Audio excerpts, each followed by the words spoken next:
A Rádio USP apresenta USP Analisa. Meia hora analisando assuntos atuais que envolvem a vida do cidadão e da universidade, sempre com um convidado especial.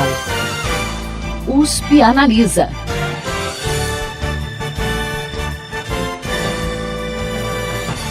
Delação premiada, um termo antes pouco conhecido dos brasileiros, mas que passou a ser tema de muitas conversas graças à Operação Lava Jato, que foi responsável por quase 180 acordos como esse. Mas qual a importância dessa ferramenta e quais impactos ela traz ao sistema carcerário brasileiro, cuja capacidade já está no limite por conta de outros crimes? Para falar sobre esses assuntos, o USP Analisa desta semana recebe no estúdio o docente da Faculdade de Direito de Ribeirão Preto da USP, Cláudio do Prado Amaral, e o promotor de Justiça do Ministério Público do Estado de São Paulo e também mestre pela Faculdade de Direito de Ribeirão Preto da USP, Hermes Duarte Moraes. Sejam bem-vindos ao USP Analisa. Eu aqui agradeço a oportunidade de estar aqui trocando informações, ideias com vocês. É uma felicidade nós podermos estar aqui hoje. Obrigado, Thaís, e agradeço a oportunidade aí. Espero que a conversa seja produtiva para todos os ouvintes também, né?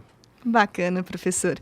Como nós podemos definir, para o pessoal que está em casa entender o que é a delação premiada e em que tipos de crime ela pode ser aplicada? Eu conceituo a delação premiada como um instituto jurídico em que existe uma troca, né? O termo que a gente passa a usar daqui para frente é colaboração premiada, né? Nós vamos agora falar em colaboração premiada. Por quê? Porque a delação premiada já existia desde 1990, mas agora ela foi aperfeiçoada e uma das formas de colaboração é a delação. Então vamos chamar a delação é um tipo de colaboração e se expressa através de uma troca, de um negócio jurídico, em que o delator entrega informações, dá informações que permitam a apuração de crimes e, em troca, ele recebe um benefício na sua pena e até mesmo a não aplicação de pena. A sua aplicabilidade foi aperfeiçoada. Esse aperfeiçoamento hoje aconteceu numa lei que é do ano de 2013, a Lei 12.850, de 2 de agosto de 2013. O Hermes poderia complementar com relação aí, né, Hermes, com relação à aplicabilidade, né, da... Sim. Como o professor Cláudio disse, a colaboração premiada, então, tem essa natureza jurídica de um contrato. Para o ouvinte compreender bem, o ouvinte que às vezes não é familiarizado com o direito, a grande relevância e inovação da colaboração premiada é introduzir num sistema processual penal nosso, brasileiro, uma lógica de pactuação, uma lógica de um quase contrato, num termo mais popular, em que as partes vão estar negociando, né? De um lado, informações, documentos, provas, e do outro lado, benefícios penais. Isso, sem dúvida, é uma mudança na lógica até então vigente no nosso sistema processual penal e, por isso, chama tanta atenção e também causa tantas polêmicas. Mas, em relação à aplicabilidade do Instituto, chama atenção o fato de que a colaboração premiada, como já foi dito, ela já existia antes em algumas legislações, mas essa que é a objeto de discussão, que está em voga, que está no noticiário, ela tem uma aplicação mais precisa em relação aos crimes praticados por organização criminosas. E o que a lei diz que são essas organizações criminosas? São aqueles grupos de mais de 3 pessoas que, mediante uma organização, uma estrutura hierárquica, com divisão de funções, em que haja um planejamento, esse grupo, né, venha cometer crimes cuja pena máxima seja superior a 4 anos. Então, não é qualquer grupo de pessoas e nem para qualquer crime, né? Essa colaboração premiada, a prevista na Lei 12.850, que é mais utilizada, por exemplo, na Operação Lava Jato, ela tem essa aplicação restrita às denominadas organizações criminosas, e essas organizações, esses grupos, vão cometer crimes dos mais variados, né? Então, assim, respondendo à pergunta, né, para quais crimes a colaboração premiada pode ser utilizada? Essa colaboração premiada, então, ela pode ser utilizada em uma gama grande de crimes que envolvem desde a prática de sequestro, que não é tão comum, não foi o caso da Lava Jato, mas corrupção ativa, passiva, lavagem de dinheiro, entre outros, desde que esses crimes tenham pena máxima superior a 4 anos. Então, esse é o escopo, né? Esse é o objeto de aplicação da colaboração premiada de acordo com essa lei. O senhor falou de organizações criminosas, a gente geralmente ouve, né, no noticiário esse termo relacionado muito a organizações do tráfico de drogas. Também seria aplicável nesse caso ou não tem nada a ver? Também sim. Como eu afirmei, né, a única coisa que vai limitar a aplicação da colaboração premiada é esse crime ter uma pena máxima superior a 4 anos. Então, da mesma forma, a gente pode ter uma organização criminosa destinada à prática de tráfico de entorpecentes, né, e associação para o tráfico, como também, e infelizmente é o que acontece no Brasil, nós podemos ter uma organização criminosa única e exclusivamente composta de parlamentares, que em razão do mandato eletivo, do cargo que eles ocupam, começa a transacionar e barganhar e cometer crimes funcionais, né? De corrupção ativa, passiva, lavagem de dinheiro, tráfico de influência. Então, uma organização criminosa pode ser composta exclusivamente por políticos, né? Um exemplo simples e próximo à realidade nossa aqui é a da Operação Sevandija, né? Uma vez descoberto aqueles crimes, né, que aconteceram na Secretaria de Transportes, na CODERP, e em outras autarquias municipais, ali também ficou configurada uma organização criminosa, capitaneada pela, então, ex-prefeita. Então, naquela situação também nós tínhamos uma organização criminosa que assaltou a administração pública e, em razão disso, também foi possível ali celebrar várias colaborações premiadas. Tá certo. E por conta da Operação Lava Jato, que já está em curso há alguns anos, o termo passou, delação premiada, ou no caso, colaboração premiada, como o professor Cláudio explicou, ele passou a ser ouvido com mais frequência. Mas, na verdade, esse recurso não é uma novidade e ele foi utilizado em várias investigações, não só no Brasil, mas também em outros países. Que casos vocês poderiam citar? Nós não tínhamos até 2014 nenhum caso de grande expressão com relação à colaboração premiada, algo que tomasse tanto espaço na grande mídia. Haviam poucos casos isolados de pequena expressão. Na experiência internacional, são diversos os casos, porque eles têm isso já na cultura jurídica deles. Então, principalmente o direito anglo-saxão, o direito dos países de língua inglesa, né? A própria Itália tem o pateggiamento, né? O bargaining dos americanos, dos canadenses. Isso tudo já é culturalmente muito enraizado na vida jurídica deles, no cotidiano jurídico deles. Mas aqui no Brasil, esse aperfeiçoamento do Instituto aconteceu só mesmo em 2013, com efetividade em 2014. Mas veja bem, a delação mesmo, que volto a repetir, é uma espécie de colaboração. Ela existe desde 1990. A Lei de Crimes Hediondos já previa, em 1990, na Lei 8.072, uma espécie de delação. Mas não foi só isso. A gente também tem a Lei de Lavagem de Dinheiro, que é uma lei de 98, que previa esse tipo de instituto. Havia também, no próprio Código Penal, o artigo 159, parágrafo 4º, para os casos de crime de extorsão mediante sequestro, que previa o benefício no caso de facilitação de libertação da vítima. Tinha também a previsão na lei que prevê crimes contra o sistema financeiro nacional e contra a ordem tributária, o artigo 16, parágrafo único, de uma lei de 90, uma lei de 1990, a lei 8.137, também previa a delação premiada. A lei do tráfico de drogas, que é a mais recente, é a de 2006, a lei 11.343, no artigo 41, também vê uma delação premiada. Então, o Instituto realmente não é novo. O que é novo é o seu aperfeiçoamento e a sua possibilidade de aplicação a organizações criminosas que foram descobertas relacionando o poder público, principalmente de âmbito político, vamos, né, deixar bem claro, principalmente na esfera política, né, aos interesses privados escusos também, tão escusos quanto os político-públicos, né? E foi esse aperfeiçoamento da lei que permitiu que a colaboração premiada fosse tão colocada em prática e ganhasse tanto espaço, né? Basicamente é isso. Tá certo.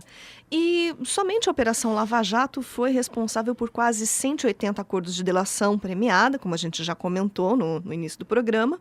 Entre eles, o mais recente do ex-ministro da Fazenda, Antônio Palocci, que é aqui da região de Ribeirão Preto, e levou também a prisão de figuras do alto escalão político do país.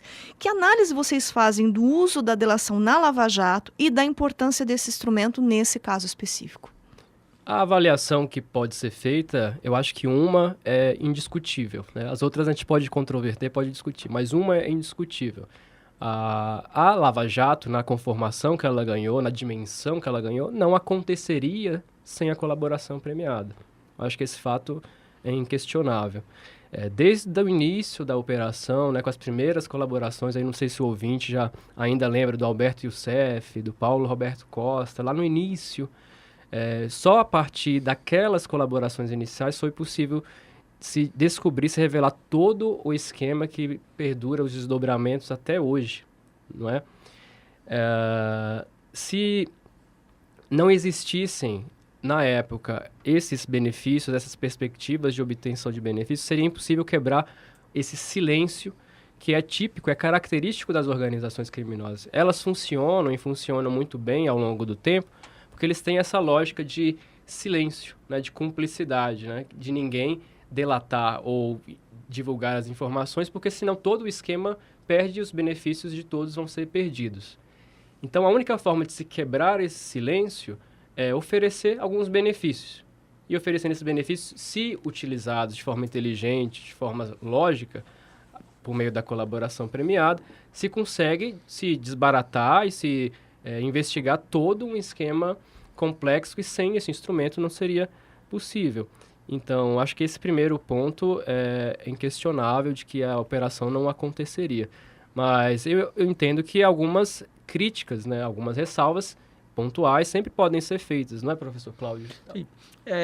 Eu acho assim que vai acontecer ainda um aperfeiçoamento disso, é algo muito novo para a gente, né? Embora a delação em si seja muito antiga, a colaboração ela é nova. O seu detalhamento, o seu esforço de aperfeiçoamento é novo. Então, eu acho que as críticas que são colocadas, todas têm o seu quê de acerto, todas têm realmente uma pitada de acerto que não pode ser desconsiderada para a própria evolução do sistema, até porque é uma tendência a evolução disso. O desenvolvimento da colaboração premiada, eu acho que ele é inexorável e acho que ele deve alcançar, inclusive, um âmbito muito mais extenso. Eu acho que a gente vai acabar chegando no bargaining americano, no toma lá da cá, bem explícito, um toma lá da cá muito expresso na hora de negociar pena e culpa. Só, vamos negociar quantos anos de pena você vai ter e vamos ver se você assume a sua responsabilidade, confessa tudo nos mínimos detalhes, inclusive entrega quem delata quem atuou com você. Eu acho que a gente está evoluindo muito nessa direção e eu acho que é um caminho inexorável. Eu acho que é um movimento que não tem retorno.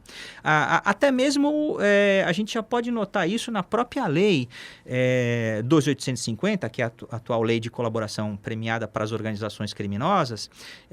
Nós falávamos no início dos tipos de crime, né, que alcança. Eu estava aqui pensando comigo enquanto o Hermes fazia as reflexões dele.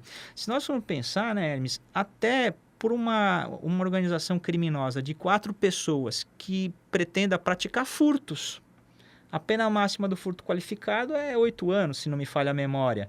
Então, até para os furtos qualificados, já seria possível aplicar a lei de organização criminosa e a colaboração premiada. E depois, em 2016, houve uma reforma que adicionou na lei nessa lei 12.850, a inclusão das organizações terroristas. Antigamente era restrita a aplicação da colaboração premiada às organizações terroristas internacionais. A partir de 2016, a lei já foi aumentada para alcançar as organizações terroristas nacionais e as internacionais, ou seja, antes eram só as organizações terroristas internacionais, agora também as nacionais. Foi uma lei de 2016, lei 13.206 de 2016. Então, acho que o movimento é muito claro nesse sentido, vai aumentar. E falando um pouquinho em críticas, segundo o Superior Tribunal de Justiça, a delação premiada pode assumir um caráter de perdão judicial, ou seja, a pena de quem cometeu o crime pode ser diminuída ou até extinta. Isso não traria um sentimento de impunidade para a população? Eu acho que depende muito da experiência, do afinamento, da pontualidade daqueles que estão negociando os benefícios e as informações. Se forem benefícios realmente importantes, se forem informações realmente importantes para o desbaratamento de uma quadrilha, de uma organização criminosa, para que o grupo de delinquentes seja completamente desbaratado e caia por terra qualquer intenção futura, qualquer tentativa futura de voltar a praticar crimes, essas informações que possibilitam isso podem sim ser trocadas, inclusive pelo perdão judicial. Então, o perdão judicial é a medida mais extrema de benefício, né? E pode, em alguns casos, sim, gerar um sentimento de inconformismo por parte da sociedade, mas acho que principalmente por parte das vítimas, né? Uma vítima que vê o seu agressor ser beneficiado com perdão judicial em troca de informações relevantes, ela não vai se sentir confortável, vai se sentir magoada, injustiçada. Então, eu acredito que sim, isso pode acontecer sim. É um déficit do sistema. Gostaria até mesmo de ouvir o nosso Hermes a respeito do tema, né, Hermes? Que é um tema realmente muito interessante, essa pergunta. Sim, só para ilustrar, eu acho que o caso mais emblemático, né, dessa dificuldade foi exatamente o acordo feito com, não sei se eu posso utilizar os nomes aqui, mas com o Joesley Batista, né? Foi tão polêmica a época, né, que foi concedido exatamente esse tipo de imunidade penal a ele.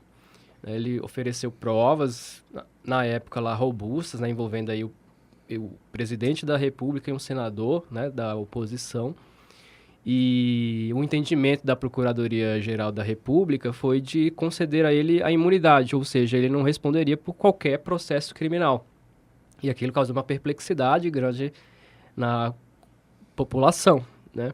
E na minha avaliação, e no direito, sempre há margem para discussão, né? Sempre há margem para interpretações diferentes, né? Mas na minha avaliação, naquele caso em particular, foi sim um benefício precipitado. Não havia necessidade de conceder tantas vantagens a ele, né? A legislação prevê vários benefícios, né? Regime diferenciado de bens, redução de pena, o Ministério Público Federal tem a prática de conceder outros benefícios que não estão na lei, por exemplo, prisão domiciliar, que a pessoa fique com parte do dinheiro que foi oferido daquele produto ilícito, enfim, são inúmeras inúmeros benefícios. Então, para você usar o benefício máximo, você tem que ter uma cautela mesmo. Tanto esse caso, e por isso que eu digo com mais segurança, foi um equívoco, que posteriormente o próprio acordo foi rescindido. Esse acordo que inicialmente deu imunidade para ele foi rescindido, hoje ele não vale.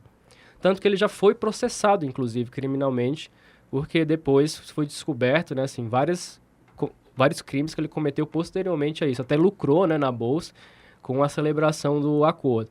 Então, da mesma forma que, eventualmente, pontualmente, pode haver uma utilização indevida do Instituto, existem controles. É isso que a gente precisa ter claro, né? Existem controles. Por exemplo, o judiciário sempre exerce um controle sobre a legalidade desses acordos. Mesmo no caso de não oferecer uma imunidade, como foi nesse caso, existe a possibilidade sempre de exercer um controle judicial, né, ou melhor, interno do próprio Ministério Público, do não oferecimento dessa denúncia ou desse benefício. E, posteriormente ainda, pode ser feita a rescisão desse acordo se ele se demonstrar ineficaz. Não, assim, peraí, ele também descumpriu cláusulas do acordo, então esse acordo não vale.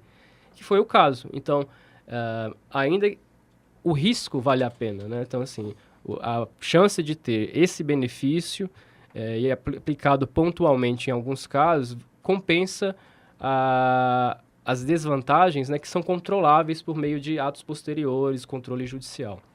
Tá certo. E em junho de 2016, estimava-se que havia quase 730 mil pessoas encarceradas no Brasil. E cerca de 40% eram presos provisórios. Considerando o tamanho da Operação Lava Jato e de outras operações que derivaram dela, e a grande utilização da prisão provisória por parte dessas operações, isso não ocasionaria um inchaço do sistema carcerário brasileiro? Como que vocês analisam isso? Não, eu acredito que não. Primeiramente, eu acho importante a gente fazer um apontamento. Esse número de mais de 700 presos era do ano de 2016. Mas por que era mais de 700 mil presos? Porque a conta incluía os presos em regime aberto e essas pessoas não estavam presas de fato, elas não estavam atrás das grades, elas cumpriam a pena na rua, em suas casas. O mais recente levantamento sobre o sistema prisional, que é um levantamento de agosto desse ano, aponta um número de 602 mil presos, que assim também é bastante elevado. E eu calculo que hoje a gente deve estar algo em torno aí de 607 mil presos, 608 mil presos, que também é um número bastante elevado. De todo modo, ainda que a colaboração premiada seja aplicada em toda a sua plenitude, porque existe um grande número de crimes que são praticados em concursos de agentes, em 4 agentes ou mais, a expectativa é que não haveria impacto minimamente significativo no sistema prisional. Esse mesmo levantamento, que é o levantamento de agosto desse ano, aponta que atualmente, hoje no Brasil, aqueles que estão presos por organização criminosa, ou seja, por crime de organização criminosa, não chegam a 0,8% do total de presos. Ou seja, não chega a 1%. É inferior a 0,8% do total de presos. Então, eu realmente acredito que o impacto não seria significativo aí sobre o sistema prisional. Até para completar, nesse caso, eu compartilho do entendimento do professor Cláudio, e nesse caso eu penso até que se existe uma relação, a relação na verdade é de desencarceramento, porque uma das medidas exatamente que o colaborador busca é exatamente não estar na cadeia, ou então sair dela, não é? Então, a colaboração premiada acaba servindo, né, tendo como um dos efeitos, na verdade, o desencarceramento, porque as penas acabam sendo o quê? Prisão domiciliar, na sua maioria, recuperação de ativos, né, pagamento de multas, né, em troca, né, e aí o colaborador se beneficia do fato de não cumprir a pena integralmente na prisão ou nem cumprir a pena na prisão. Então, a colaboração premiada em si, eu considero que não seja um fator relevante ou significativo no problema, né, real e existente da grande população carcerária que o Brasil tem. Especialistas apontam que a política de encarceramento adotada no Brasil não só superlota os presídios e piora as condições de vida nesses locais, como também alimenta as organizações criminosas, né, que acabam recrutando aí presos de baixa periculosidade. Uma saída, segundo eles, seria a adoção de penas alternativas em caso de condenações até 8 anos, que foi o que o senhor mencionou até em relação à delação premiada. Qual que é a opinião de vocês em relação à adoção dessas penas alternativas? E que tipos de penas alternativas podem ser adotadas nesses casos? Sim, as penas alternativas são uma medida lógica e coerente, né, com o sistema, né? Porque, de fato, nem todo o crime, nem toda a natureza criminosa, criminógena, exige o encarceramento da pessoa, né? A gente é muito habituado a falar do crime como um fenômeno único, né? Como se fosse uma coisa só, com uma motivação própria, uma profilaxia generalizada para qualquer tipo de crime. E não é, né? A gente tem que trabalhar com essa complexidade e compreender que, por exemplo, o que motiva ou que leva a pessoa a praticar um crime patrimonial não tem nada a ver com a motivação de um crime sexual, por exemplo. E aqui só para ficar em dois das mais variadas possibilidades de se praticar crime. Considerando essa diferença, essa posição, é importantíssima a existência de penas restritivas de direitos, que o sistema até já prevê, já contempla. O que deve ser discutido, na verdade, e eu acho que existe espaço para ir com uma proposta de reformulação no Código Penal, no Código Processual Penal, é dar uma maior racionalidade a essas diferenciações, né? Como, por exemplo, a questão lá do tráfico de entorpecente e do uso pessoal, né, desse entorpecente, a necessidade ou não de criar critérios objetivos, mas as penas restritivas de direito já existem e são muito, muito úteis e racionais dentro dessa lógica de diferenciar situações e não dar um tratamento igual, né, para situações muito diferentes.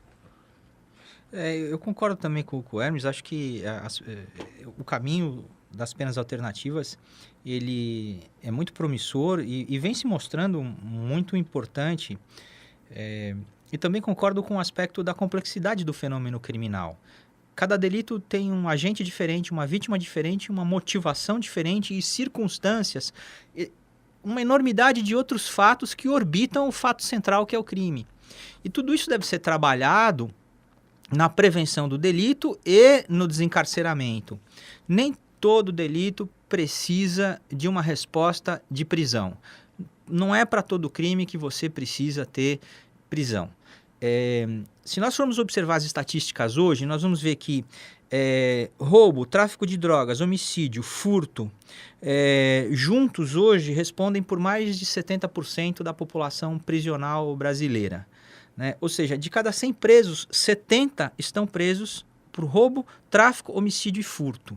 É muita gente. Mas se nós focarmos nos tipos criminosos que estão lá, o tipo do criminoso que está lá, o que o levou à prática daquele delito, e encontrarmos, além de penas alternativas, encontrarmos medidas preventivas que evitem o cometimento de crimes, em pouco tempo a gente vê o reflexo na diminuição da população prisional.